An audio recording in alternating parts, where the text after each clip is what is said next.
Alright, Filipino reaction. Okay, reaction video tayo mga kaibigan dito sa eleksyon sa Pilipinas, sa politics na nangyayari sa ating bayan. Ito na ang mga senador na leading mga kaibigan or nangunguna: Bongo, Bam Aquino, Bato de la Rosa, Erwin Tulfo, Pangilinan. Pasok sa number 5 mga kaibigan na si Pangilinan, Kiko, sana all. Ito, yes, ang balita. Yes, Joseph, nakikita na natin itong mga results, no? Partial unofficial results from 57% ng mga cluster precincts. Lumalabas na sa mga screen natin ngayon, no? 50, ibig sabihin, 40 to 50%. Lumalabas na, okay? Number 6, Ping Lacson. Number 7, Tito Soto. Okay. Number 8, Marcoleta mga kaibigan, ha? Number 9, Cayetano. Number 10, pasok na naman si Villar. Talaga naman ang kagustuhan ng mga Pinoy. Kaya lang, si Kuya Will, mga kaibigan, ay medyo hindi na pasama dito sa listahan, ha? Willie Revillame. Si Kibuloy ay medyo hindi natin nahahagip.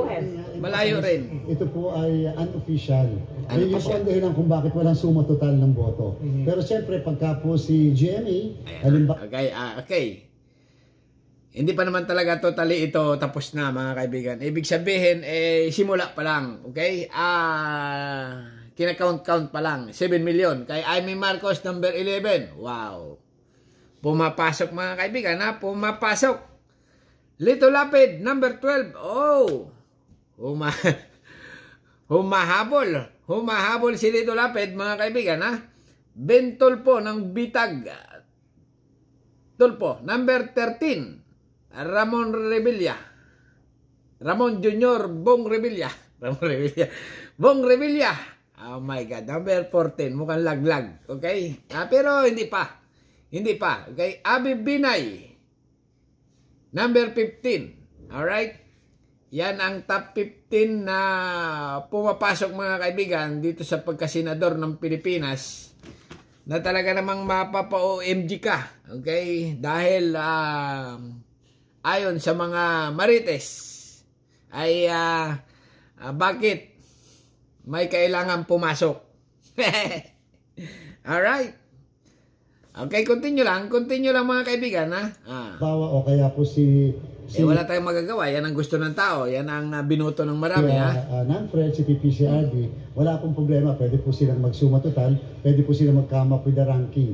Kasi hindi naman po, yun ay unofficial din at saka maaaring partial. Ayan na. Okay, number 16. Alright. Benhor Abalos. Pasok. Naku, si aking kernel. Number 17. Okay, malayo. Colonel Busita.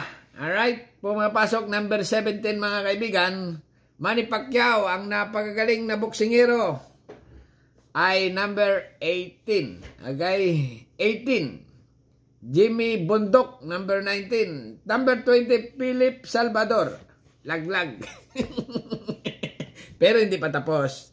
Tulad ng sinabi ko mga kaibigan, ay si Kuya Will ay wala. Talagang malayo. Malayo pa sa sikat ng araw. Si Kibuloy, lalo na. Okay, nagtataka lang ako dito sa itong resulta. Nung halalan, si Kibuloy number 1. Number 1 sa survey. Sa Davao. Okay? Sabi nila, panalo na. Okay? Kaya lang, medyo itong pagdating ng finals, mga kaibigan, etong si Kibuloy, mukhang malayo sa listahan. Wala, hindi ipinakita. Malayong-malayo talaga, mga kaibigan. Number 1 sa survey, number 1 sa mga sa kanila doon, pero pagdating ng final, laglag, mga kaibigan, laglag. Unofficial pa naman. Official count will start tomorrow, no? Ang trabaho po yan ng National Board of Canvassers. Tomorrow pa, bukas pa. Ibig sabihin, ngayon ay 12 at 13. Mga 14, sigurado. Okay? May 14, sigurado na. Pero ang mga mayor, mga kaibigan, sa inyong mga bayan ay sigurado na. Balita ko si ex yata, laglag. Panalo, si Nograles yata. Nograles ba yun? Parang medyo siguro ang mga taga Davao na pag-isip-isipin nila si ex ay matanda na, ay ibigay na sa bata at sa babae. Di ba? Kasi nga, ang isang bayan, mga kaibigan, medyo dapat ang butuin mo, medyo bata-bata. Makisig, okay? Para active sa mga bagay-bagay. Kasi nga, pag matanda na, mahina na. Alam na, ang isipan ng tao, medyo nadadala na ng mga solsol. Wala nang sariling desisyon. Pag matanda, ang binoboto mo. Yan ang nakikita ko. Pero pag bata pa mga kaibigan, na katulad din Nograles ay napakaganda, makisig pa. Sa Davao lang Sa tingin ko ay kaya siguro pinili ng tao. Yung ganun. Alright? Pero depende mga kaibigan kung sinong iboboto nyo. Dahil itong eleksyon ay may kalayaan kayo na bumoto. Pero lang kung kayo ay member ng mga religion. Okay? Pag member kayo ng ibang religion, kung sino ang pinili ni maestro ay yun ang iboboto nyo. Alright? Samantalang ang ibang religion, mga kaibigan, ay walang pakialam dyan. Balaya kayong bumoto kung sino ang gusto nyo. Ang mayor at mga konsehal at mga senador. Okay? Ayan, At ngayon, nagsisimula na ngayon yung mga municipal board of canvassers, city board of canvassers, provincial board of canvassers. Ayan, mga kaibigan, balik tayo sa pagkasenador. Number 1 talaga si Bongo. Okay? At talagang matibay sa survey. Number 1 ito. Nagkatotoo, mga kaibigan, ang survey, si Bongo ay nanatiling number 1. Bam Aquino, hindi inaasahan, mga kaibigan. Back to Aquino na naman. Bam Aquino pumapasok. Number 2. De La Rosa. Okay, talaga naman. Matibay ito. Loyalista ito ni Tatay D. Okay, mga Duterte. Number 1 ang partido ni Duterte dito. Si Bongo. Si De La Rosa. Erwin Tulfo. Kaya ano ito Okay? At saka si Pangilinan. Si Pangilinan ay kay Lenlen ito. Okay?